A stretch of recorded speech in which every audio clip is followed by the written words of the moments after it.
During an evening campaign stop in Ohio, Trump notices a young woman huddled against a building, her blonde hair matted with blood from a cut above her eye. Despite his security team's concerns, he orders the motorcade to stop. Sarah Anderson, 28, had just fled her abusive husband's latest violent outburst with nothing but her phone and the clothes she wore. What Trump discovers about her situation and his unexpected personal connection to her story leads him to take action that will not only save Sarah's life, but transform how America handles domestic violence cases. Like and subscribe to follow this powerful story about how a chance encounter between a former president and a desperate young woman sparked a movement that would change countless lives. Trump's security team was already on edge due to the large crowds gathered for his campaign speech. The last thing they wanted was an unscheduled stop in downtown Cincinnati. "Sir, we need to keep moving," his head of security insisted, but Trump had already spotted the young woman trying to make herself invisible against the brick wall. Her blonde hair was matted with blood from a cut above her eye, and she was holding her ribs in a way that suggested injury. Despite her obvious distress, she maintained a certain dignity. "Stop the car," Trump ordered. Before anyone could protest, he was opening his door. Sarah Anderson looked up as the former president approached, instinctively trying to hide her injuries. At 28, she'd spent the last 5 years hiding bruises, making excuses, living in fear. "Miss," Trump said gently, crouching down despite his suit, "you need medical attention." "I'm fine," Sarah whispered, but her voice cracked. "Just resting." Trump noticed she was clutching a phone with a shattered screen, her only possession. His security team had formed a protective circle, keeping onlookers and potential cameras at bay. "My wife, Melania," Trump said quietly, "she works with domestic violence shelters." "I know the signs. You're not safe here." Sarah's composure cracked. "He'll find me," she sobbed. "He always does. He's a police officer. Nobody believes me." Trump's expression hardened. During his presidency, he'd learned about how difficult it was for victims to escape when their abusers wore badges. "Not this time," he said firmly. He turned to his chief of staff. "Call the FBI field office in Cincinnati and get me the governor's direct line." "Sir," his security chief started to protest. "The schedule can wait," Trump cut him off. "This young woman has waited long enough for someone to help her." He turned back to Sarah. "Your husband, he's on duty right now?" Sarah nodded. "Night shift. When he finds out I'm gone."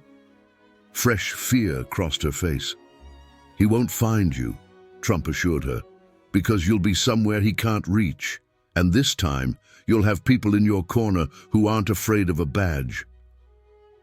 What happened next would expose not just one abusive officer, but a system that had protected him and others like him for years.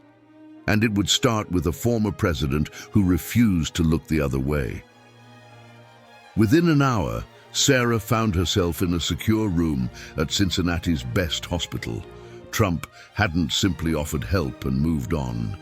He stayed, making calls, ensuring her safety personally.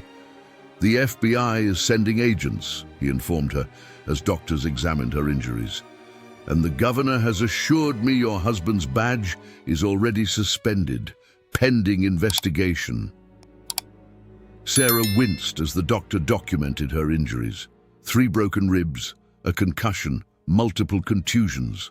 Years of abuse written on her body in bruises of various ages. "He'll just get reinstated," she said quietly. "Like last time, the union protected him." Trump's expression darkened. "Tell me about last time."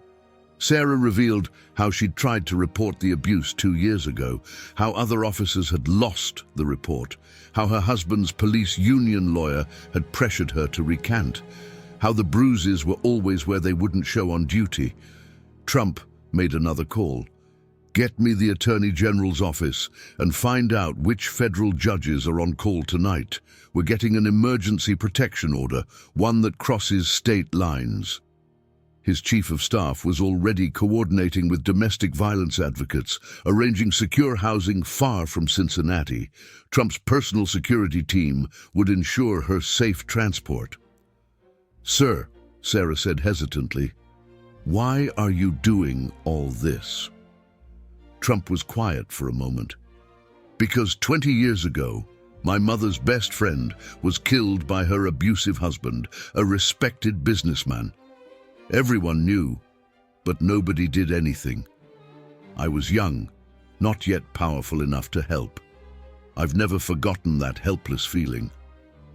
He showed her something on his phone, and making sure people with power use it to protect those without it. The FBI agents arrived, professional and thorough. They took Sarah's statement, photographed her injuries, began building a case that wouldn't depend on local law enforcement. "Your husband's on administrative leave," one agent informed her, "and he's been served with a federal protection order. If he tries to contact you, he'll face federal charges." Sarah could hardly believe how quickly things were moving. After years of feeling trapped, help had finally arrived from the most unexpected source. "There's something else you should know," Trump said. "We found others. You're not his first victim." 3 months later, Sarah stood before a Senate committee, her head held high. The bruises had healed, but her determination had only grown stronger. Trump sat in the audience as she testified, having helped prepare her for this moment. "My husband abused his badge as much as he abused me," she told the senators, "and the system protected him until someone powerful enough to break through that protection finally saw me and decided to help." Her testimony was part of a larger hearing on domestic violence within law enforcement. The investigation sparked by her case had uncovered dozens of similar situations across the country. Abusive officers protected by their badges and unions. Trump hadn't just helped one woman escape abuse, he'd used his influence to expose a systemic problem. The Sarah's Law bill being discussed would create new federal protections for domestic violence victims whose abusers wore badges. "We discovered that in many jurisdictions, up to 40% of domestic violence victims never report their abuse when the abuser is in law enforcement," Trump testified after Sarah. "That ends today." Sarah's ex-husband had been arrested after 4 other victims came forward. The police union that had protected him was under federal investigation. The officers who had covered up his crimes faced charges of their own. But more importantly, Sarah had found her voice. Trump had connected her with Melania's domestic violence advocacy network, where she now worked helping other women escape similar situations. "Sometimes," she told support groups, "it takes just one person willing to use their power to help instead of hurt. One person to stand up and say, 'This isn't right.'" In her new apartment, its location known only to federal marshals, Sarah kept a framed note from Trump. "Your courage in speaking out will save lives. Never doubt that."